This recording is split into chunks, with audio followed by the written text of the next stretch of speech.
자, 해녀원을 또 갑시다. 자, 오늘의 해녀원은 어디? 31페이지.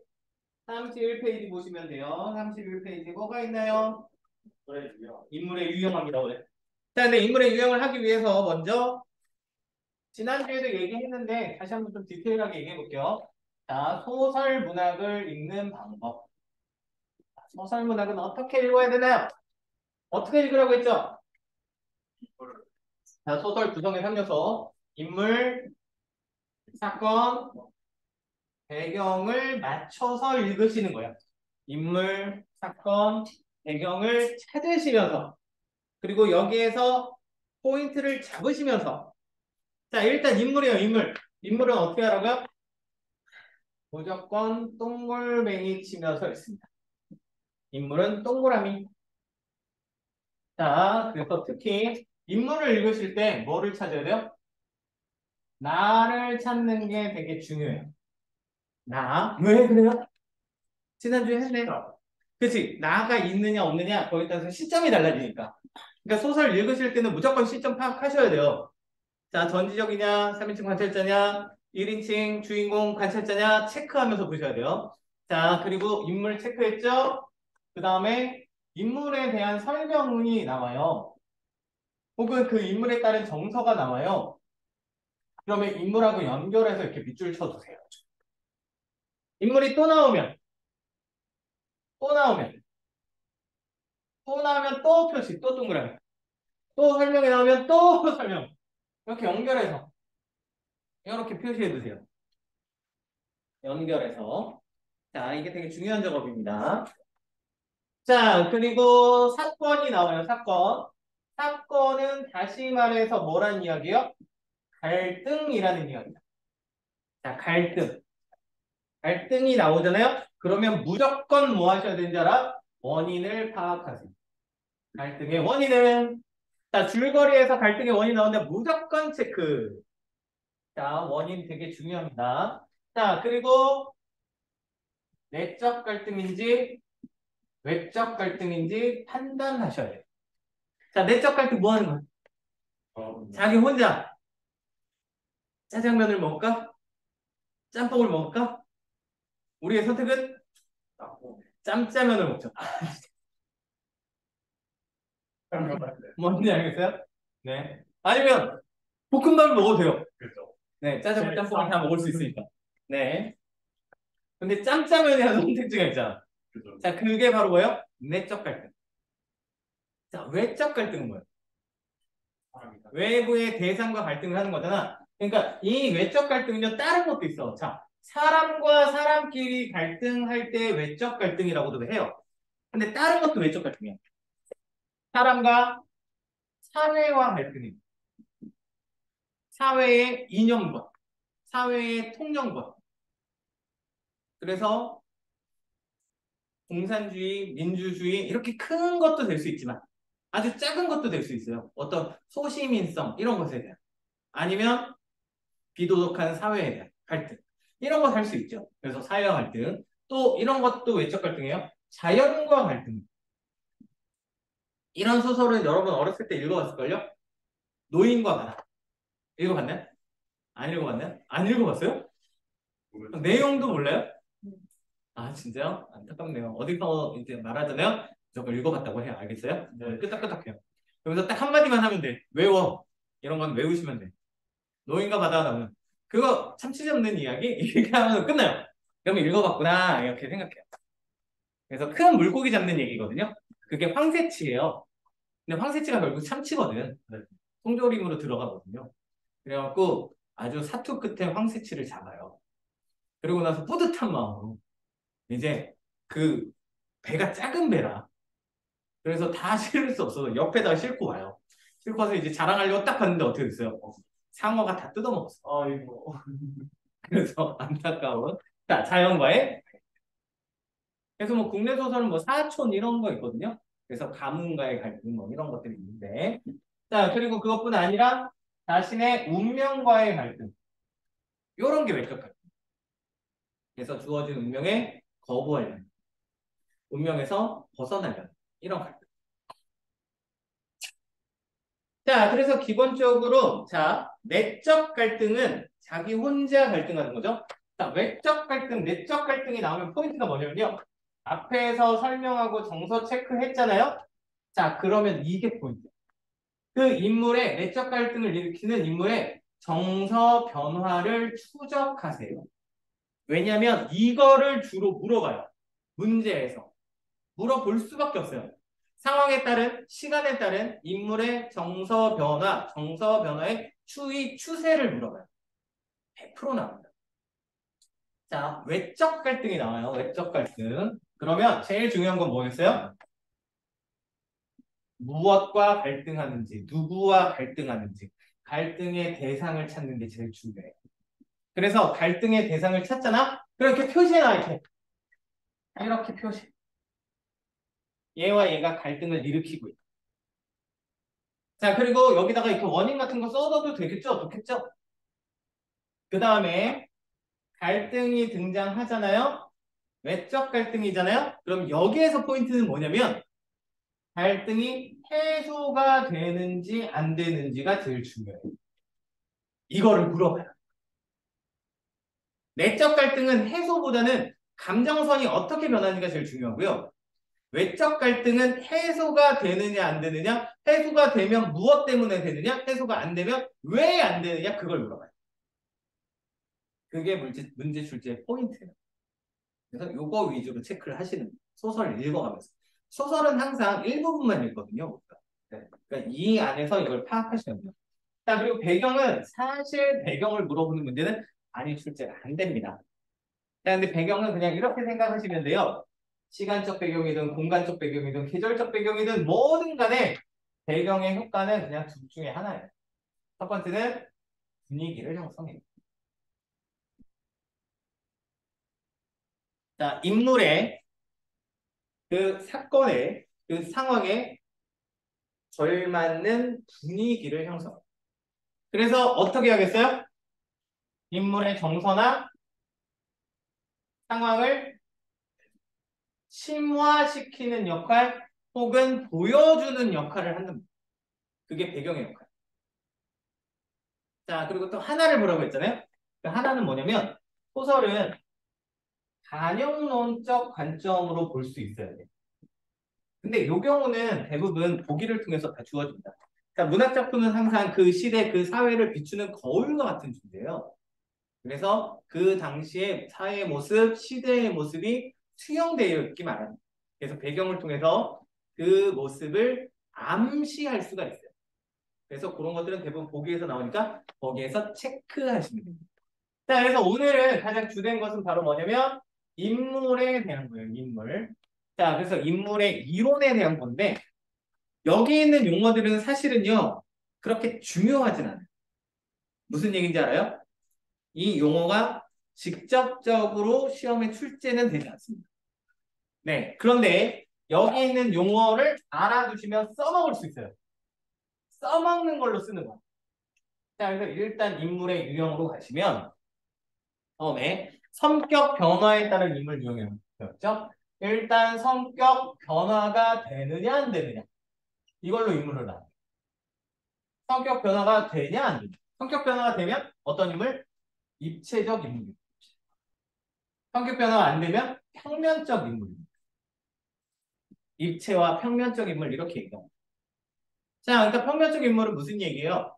소설의 시작부터 끝까지 착한 사람은 착한 사람, 나쁜 놈은 나쁜 놈.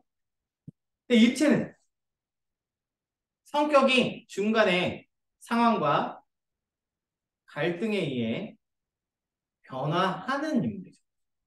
자, 그럼 일단 포인트는 이걸 어떻게 써먹냐?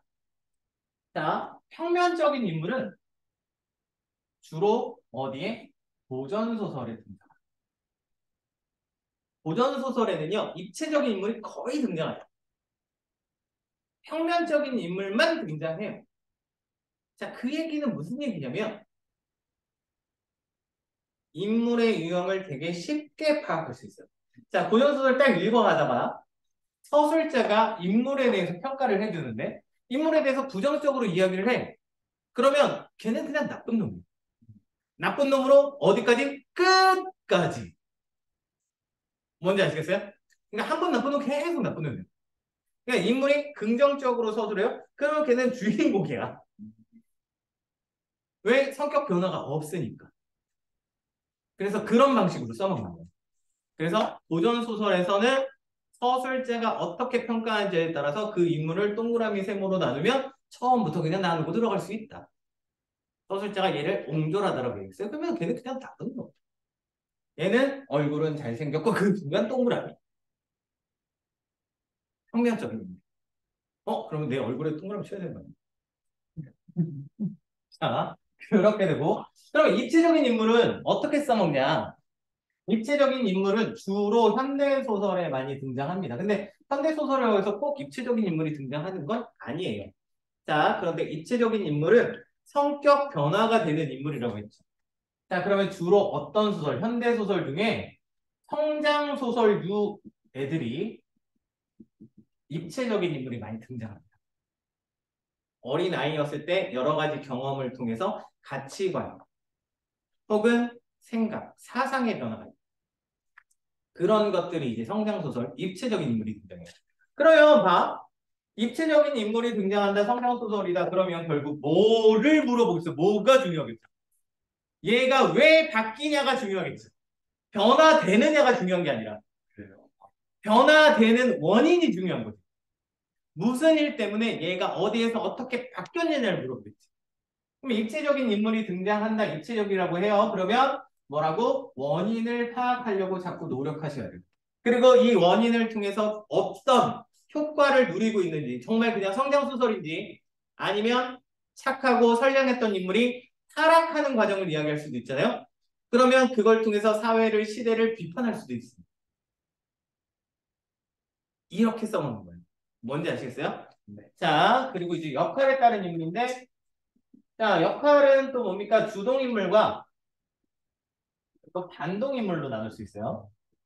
자, 주동인물은 뭐예요? 주동인물은 주인공, 반동인물. 주인공과 갈등을 일으키는 거. 요게 반동.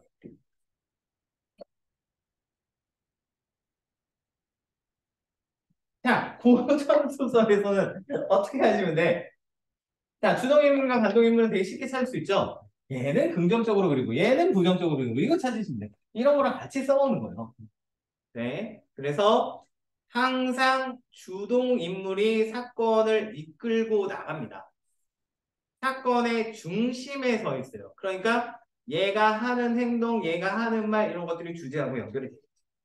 이렇게 생각하시면 되고요. 뭐 이거는 뭐 할 얘기 별로 없고요.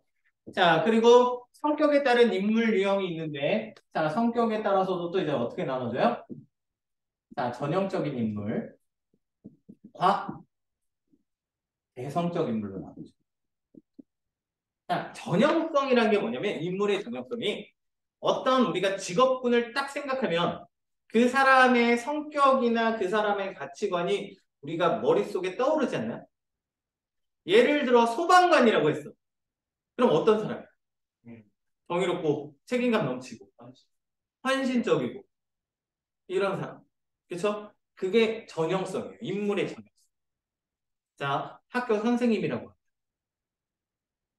그렇죠? 그리고 부자라고 합니다. 가난한 사람이라고 합니다. 국회의원이라고 합니다. 대통령이라고 합니다. 머릿속에 떠오른 딱 그 개념. 그게 전형성. 아시겠어요? 네. 그러면 개성적 인물은 그 전형성에서 벗어난 인물이 개성적. 자, 소방관인데 어떤 사람이요? 소심하고 겁이 많아. 그 책임을 자꾸 미루. 그러면 개성적인 인물이. 자, 근데 역시 이걸 또 어떻게 써먹어요? 자, 역시 전형적 인물은 고전소설에 등장. 이 고전소설에 등장하니까 그냥 그 가치관으로 평가하는 거예요. 자, 얘네들 다 종합하는 거거든요. 자, 전형성을 지니까 바로 자, 어떤 인물을 이야기하고 그 인물에 대해서 긍정적으로 이야기. 능력이 출중해, 외모가 잘생겼어. 그러면 얘가 뭐가 돼? 부동인물이 돼. 이렇게 연결돼. 자, 그리고 당연히 악인이 나오면 전형적인 인물이니까 걔의 가치관은 바뀌지 않겠구나. 이렇게 연결돼. 이게 다 연결해서 써온. 자, 그러면 이제 또 개성적인 인물이 등장해. 그러면 이 개성적인 인물은 역시 고전소설에 잘 없거든요. 현대소설에 많이 있어요. 자, 그럼 아까 소방관 얘기로 돌아가 볼까요? 그 소방관은 왜 이렇게 겁이 많아요? 근데 왜 소방관 계속하고 있죠?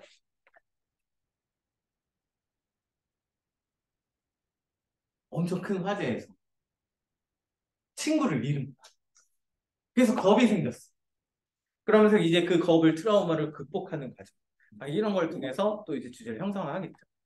자, 경찰인데 어때요? 타락했어. 뇌물을 좋아해. 부패했어. 근데 왜 그래? 알고 보니까 아들이 불치병이야. 그래서 그 병원비. 왜요? 왜 시나리오 쓰고 있어요? 소설 쓰고 있어요? 네. 자, 그래서 결국 그 개성적인 인물을 통해서 역시 무언가 표현을 하겠죠. 자, 그런 효과를 가지는. 자, 그렇게 생각을 하시면 됩니다. 자, 그리고 이제 하나 더 있대요. 그죠? 넘겨보시면, 자, 주요 인물, 주변 인물이 있어요. 자, 주요 인물, 주변 인물. 이건 할 얘기 없네. 자, 주요 인물은 뭐예요? 중심적인 인물. 얘네들이 주요 인물이에요. 주동인물, 반동인물. 그러니까 비중이 높은 애들. 주연, 조연까지도. 근데 주변 인물은 이건 엑스트라. 비중이 정말 없는 애들. 나와서 한 장면 딱 등장하고 사라지는 대사가 있다 하더라도. 그래요. 네, 그런 사람들을 주변 인물이라고 합니다. 그러니까 당연히 주제 형성은 여기를 통해서 하겠죠. 자, 그렇게 써먹으시는 거예요. 그래서 이거를 단어를 아시는 게 중요한 게 아니에요. 그래서 인물 유형은 어떤 식으로 나누고 어떤 소설에 어떤 인물이 등장하니까 이렇게 되는구나를 판단하셔야 합니다. 자, 그게 포인트. 그리고 그 아래쪽에 보시면 또 참고하면서 고전소설의 인물 유형 이렇게 되어 있죠? 자, 여기 있는 단어는 아셔야 됩니다. 자, 제자 가인형 인물이라고 되어 있죠. 그게 무슨 뜻이에요? 잘생기고 건강하게. 저요? 자, 그래서 제자 가인형 인물은 무슨 뜻? 또 잘못 썼잖아. 그치? 아이네. 네, 그쵸. 좀 아이어이가 헷갈려요. 제자 가인형 무슨 뜻이에요? 능력이 출중하고 가인, 얼굴은 이쁩니다. 그래서 고전소설의 인물 유형입니다. 그래서 항상 주인공들은 능력 출중하고 그리고 외모 잘생긴 그런 전형성을 지녀요. 자, 이렇게 기억하시면 되고. 자, 그리고 그 다음에 또 이제 의인화된 인물이 되어 있죠. 자, 의인화는 뭐죠? 의인화? 사람이 아닌 것을 사람처럼 꾸며요. 그러면 사람처럼 꾸미는 거 뭐? 자, 동물들을 사람처럼 꾸밀 수 있겠죠. 그리고 사물을 사람처럼 꾸밀 수 있겠죠. 자, 동물을 사람처럼 꾸민 소설을 뭐라고 해요? 우화소설이라고 합니다. 자, 우화소설 생각해봐요. 아는 우화 뭐 있었다고? 이솝우화. 네, 그거는 동물의 이야기 하고 싶은 건가요? 아니잖아. 동물을 통해서 뭐 얘기하고 싶어요? 사람에 대해서 이야기하고 싶은 거예요. 결국은 사람에 대해서 이야기를 하고 사람에 대해서 비판, 교훈을 주려고. 자, 그리고 사물을 의인화시켜요. 이거는 물론 고전소설에도 현대소설에도 있습니다. 뭐 우화소설도 있어요. 자, 그런데 소설뿐 아니라 대표적인 것은 가전체란 단어 하나 넣기 위해서 가전체란 단어가 이제 사물을 의인화시켜요. 이 가전체가 뭐냐면 고려시대에 무신정변 이후에 많은 문인들이 몰락을 하게 돼요. 그리고 나서 문인들이 할 일이 없잖아요. 그러니까 뭐에 글 쓰던 애들이니까 맨날 글을 쓴 거예요. 뭐해서? 사물을 의인화해서. 그래서 이걸 소설이라고 하진 않습니다. 그냥 가전체라고 해요. 소설의 전 단계예요. 자, 그러면서 뭐 해요? 대세 증인이라고 해서 세상을 비판하고 사람들한테 교훈을 주는 내용을 해요. 그래서 돈을 의인화한 공방전이라든지 그리고 술을 의인화한 국선생전, 국순전이라든지 종이를 의인화하기도 하고요. 꽃을 의인화하기도 하고 여러 가지를 의인화해서 교훈을 전달해요. 그래서 여기에서 주는 거 뭔지 알겠죠? 의인화는 결국 뭐라고? 사람들에게 교훈을 주거나 아니면 비판의 메시지를 던지기 위한.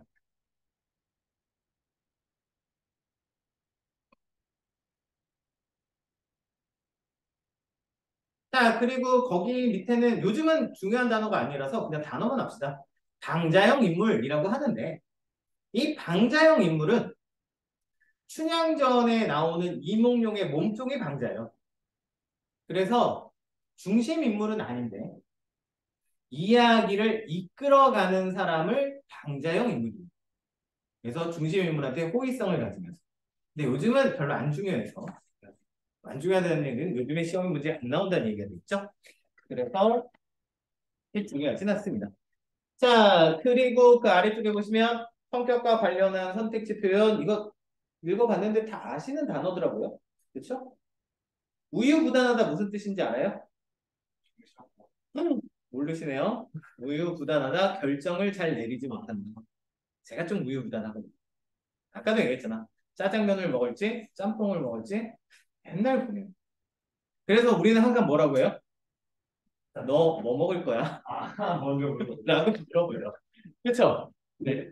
궁금해서 물어보는 건 아니에요. 궁금해서 물어보는 게 아니에요. 그 너 뭐 먹을까는요 항상 그 뜻이야. 아, 나 뭐 먹지? 네가 시키는 걸 봐서 네가 먹는 걸 봐서 내가 그거를 맞춰서 내가 한번 시켜볼게 이 뜻이거든.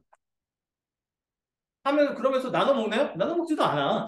그러면서 너는 뭐 먹을 거야? 너 뭐 시킬 거야? 항상 이렇게 하잖아요.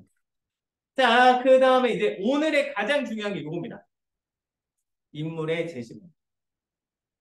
자, 인물의 제시 방법은 무조건 이거는 그냥 알아요. 그냥 무조건 알고 있어야 돼요. 요거는 요 개념은 자, 내신이나 수능에 필수적으로 나오는 개념이에요. 그래서 무조건 기억하셔야 돼. 자, 인물의 제시 방법이라고 되어 있는데 인물의 성격 제시 방법. 자, 근데 누가 제시해요? 서술자가 인물의 성격을 제시하는 방법입니다. 자, 그래서 제시하는 방법은 그냥 간단해요. 두 개 있어. 그 두 개가 뭐예요? 직접 제시와 간접 제시입니다. 자, 인물의 성격을 제시하는 방법은 직접 제시. 자, 직접 제시를 다른 말로 뭐라고 하냐면, 다른 말 밑에 쓸까? 다른 말로 말해주기라고 합니다.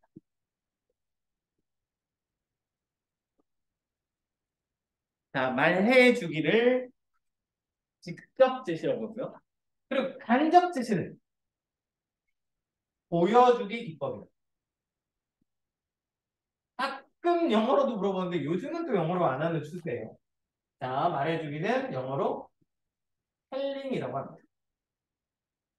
보여주기는 영어로 showing이라고 합니다.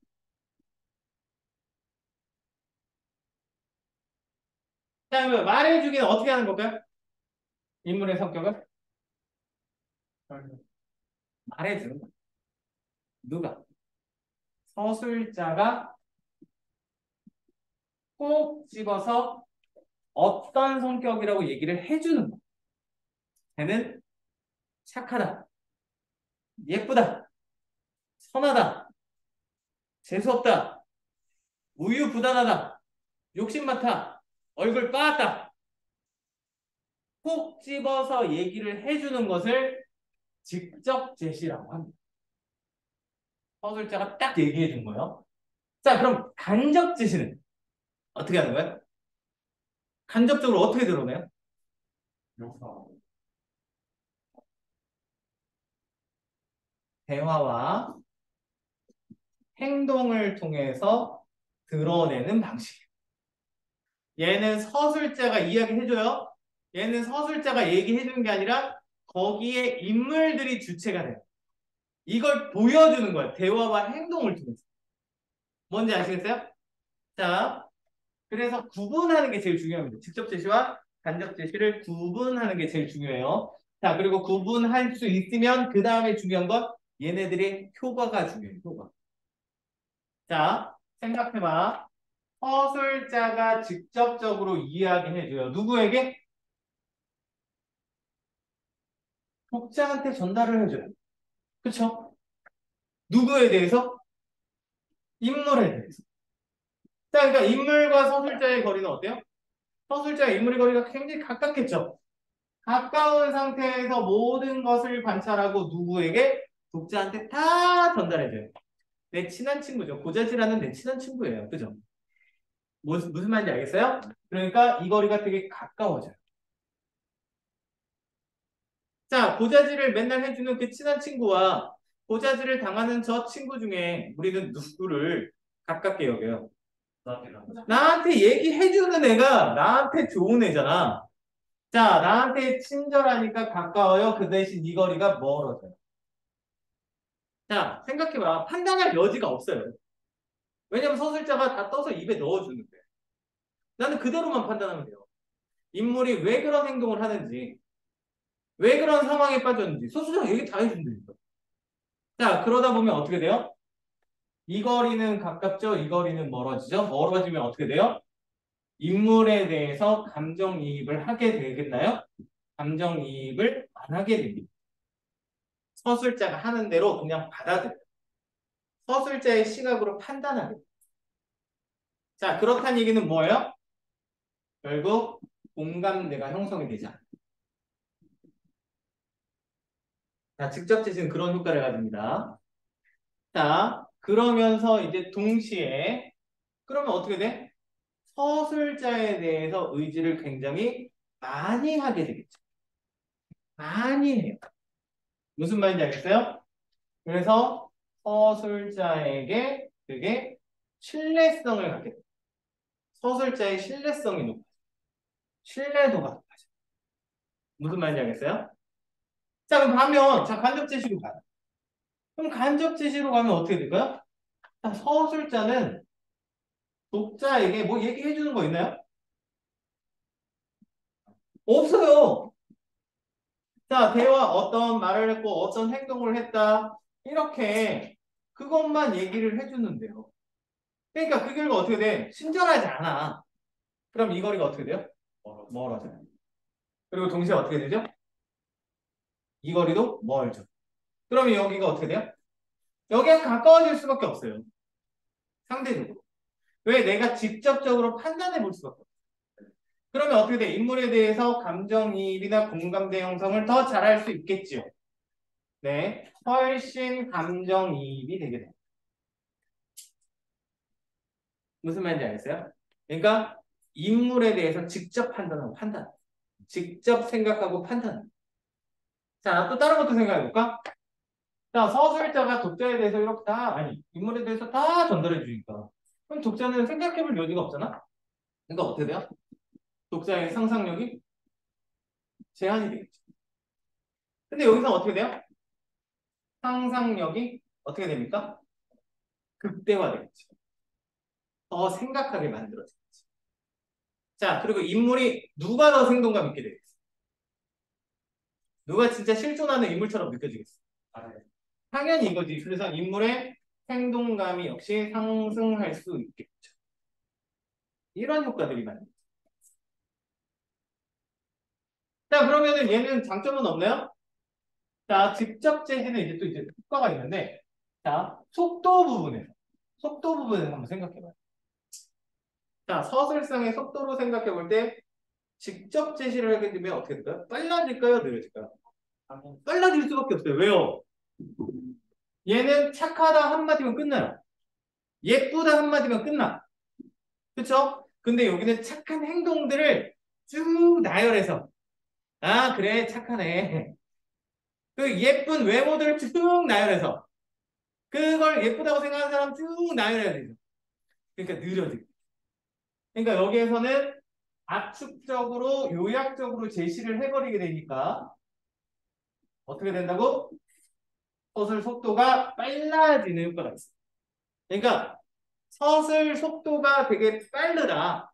역동성이 느껴진다. 막 이렇게 했어. 그러면 일단 뭐를 찾아야 돼? 직접 제시가 들어있는지 없는지를 찾아야 돼. 무슨 말인지 알겠어요? 자, 그리고 간접 제시는 어떻게 되겠어요? 속도가 느려질 수밖에 없어. 왜냐면 대화 행동이 나열돼야 되고 병렬적으로 구성이 돼야 돼요. 그러니까 느려질 수밖에 없죠. 자, 그러니까 이렇게 되는 거야, 봐. 인물들의 대화를 나열하면서 서술 속도를 빠르게 하고 있다.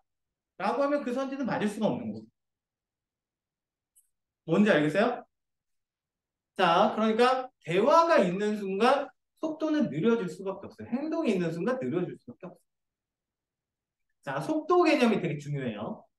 자, 이렇게 효과들을 항상 생각해 주셔야 됩니다. 자, 그리고 나서 거기 33페이지 아래쪽에 보시면 자, 인물, 직접 지시, 간접 지시 예를 들어놨어요.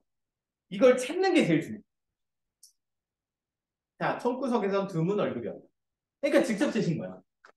그래서 이걸 간접 제시로 하면 총구석에서는 드물게 양복을 입고 얼굴은 하얗고 머리는 단정하고 손에는 굳은 살이 없고 피부는 뽀얗고 이걸 다 나열해야 돼. 근데 드문 얼굴이었다. 그런 걸 다 암시하고 있는 거예요. 무슨 말인지 알겠어요? 그래서 직접 제시. 자, 만드기는 총명하여. 총명은 다 나열해. 그죠? 그리고 착하디 착한 위인. 인심을 잃었다. 이렇게 서술자가 제시해주면 그게 뭐라고? 직접 제시. 그럼 간접 제시는 2번만 볼게요. 곱다니는 살갗이 희고 맑은 눈에 속눈썹이 길었다. 무슨 뜻이에요? 예쁘다. 자, 어떤 느낌인지 알겠어요? 자, 간접 제시와 직접 제시 이렇게 찾을 수 있으셔야 됩니다. 자, 그리고 우리는 자, 한 장 넘기셔서 34페이지에 요거 문제, 요거 한 문제만 딱 풀고 끝할 거예요, 오늘은. 자, 요 문제 풀어보세요.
한 문제만. 다 풀었나요? 아직 풀고 있어요.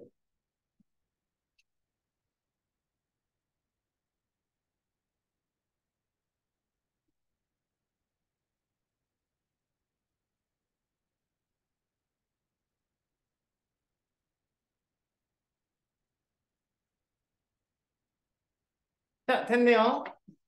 자, 선지를 밑에 거부터 보시면, 자, 이게 선지가 중요해요. 다. 5번에 내적 독백을 연속적으로 서술하여 소설 내의 시간을 느리게 진행시킨다. 다시 말해, 소설의 속도가 느려진다. 서술 속도가 느려진다. 맞나요? 선지만 보면? 선지 맞죠? 그러니까 독백을 계속 나열한다는 건 결국 어떤 의미가 돼요?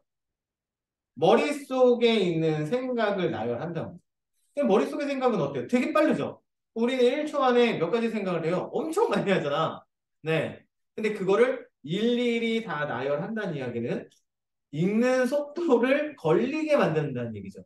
그러니까 현실에서 일어나는 0. 몇 초의 시간을 10분이고 1시간이고 2시간이고 늘릴 수 있죠. 그러니까 속도가 느려지겠죠. 내면의 독백을 서술한다는 것은 결국 속도가 느려져요. 그러니까 요거를 체크하셔야 돼. 자, 뭔가 작은 따옴표가 있고 그게 나열되어 있으면 얘는 서술 속도가 절대 빨라질 수 없는. 자, 그리고 4번 비유적인 언어를 적절하게 묘사해요. 뭐 이건 됐고. 그리고 3번 보시면 사물에 대한 섬세한 묘사로 독자의 상상 공간을 확대하고 있다. 자, 그러면 여기서 앞에 거 그냥 떼버리고요.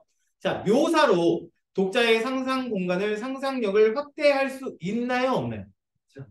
이거는 둘 다 가능하죠.